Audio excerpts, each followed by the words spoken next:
You and I know cutting effective promos to get yourself over, get your opponent over, get people to buy tickets to your very next match is an art form unto itself. And yet, there are wrestlers out there who are terrified of cutting promos. And this is at every level in pro wrestling. The independent level, the international level, and yes, even up at the corporate level. Failing to develop this skill means your pro wrestling career will be stuck in first gear permanently, and I don't want that to happen to you. So in today's video, I want to share with you the 5 mistakes you must avoid in order to level up.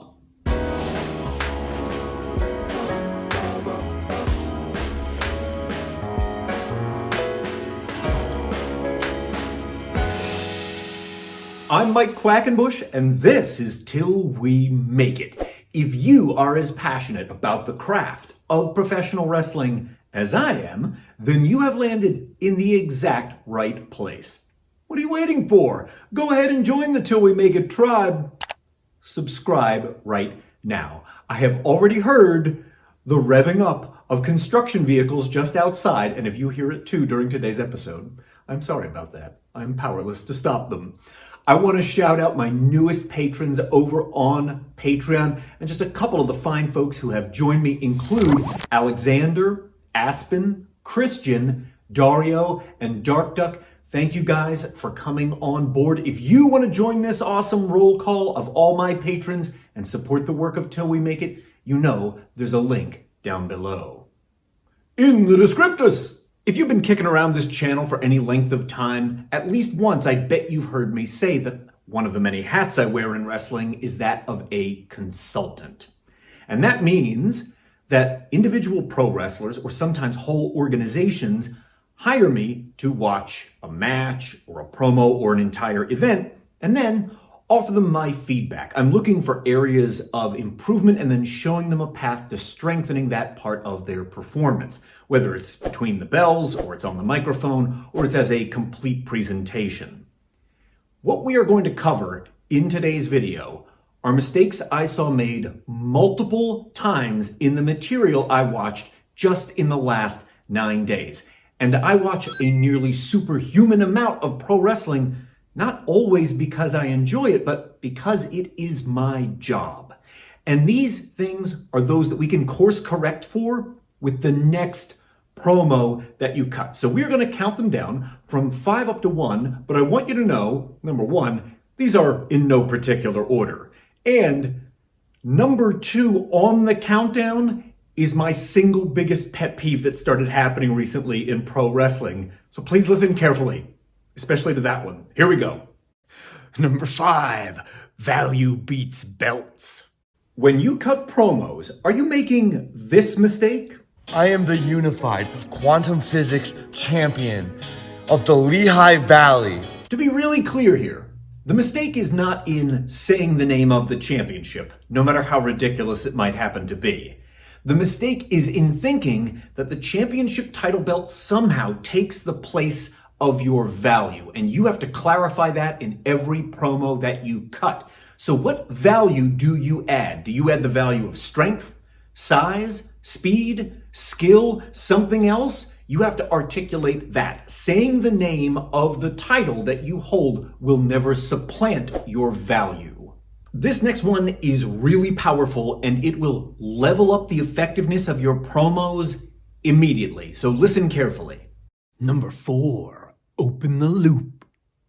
I think every chance you have to open a story loop in the mind of the person listening to you is an opportunity you must take. Skipping over that, the chance to get someone involved in the story, is a mistake. So skipping over it sounds like this.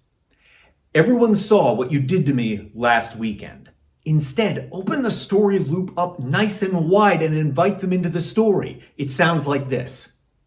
Saturday night, you must have waited for hours, hiding under the ring for the perfect opportunity to attack me from behind. That's what you think revenge is?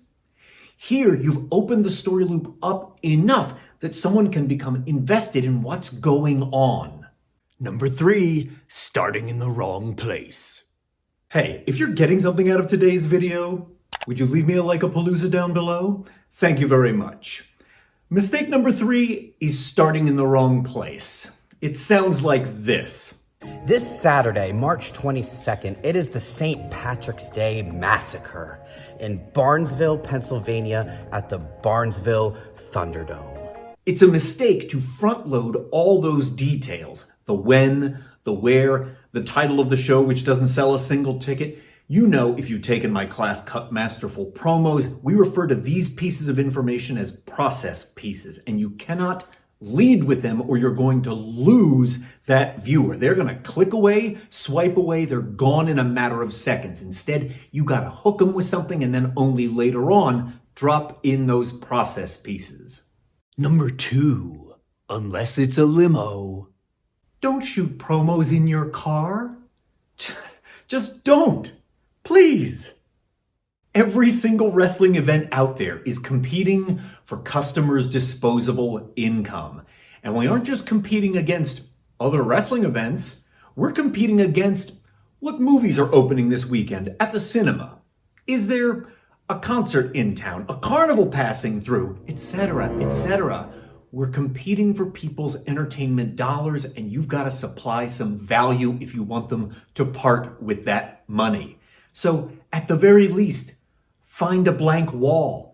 Take the 5 minutes to put your gear on so you look like a professional wrestler before you press record.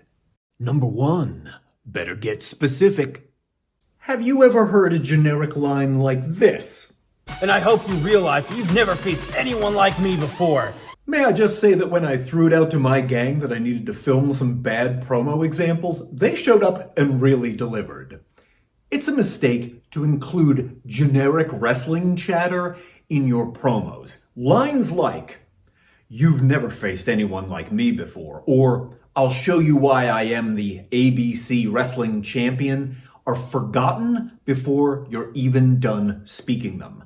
Here is an opportunity to get specific and be more memorable. So if you already know your log line, your differentiating value proposition, and you've got it perfected, drop that in here. It's so much more compelling to say, "You've never faced off against the sadistic submission master before," or "What will you do when you come face to face with a 7'1" athlete?" Or, "Nothing can prepare you for the aerial assault of the highest flyer in all of Southeast Asia." Remember, the generic chatter is forgettable, but specifics are memorable.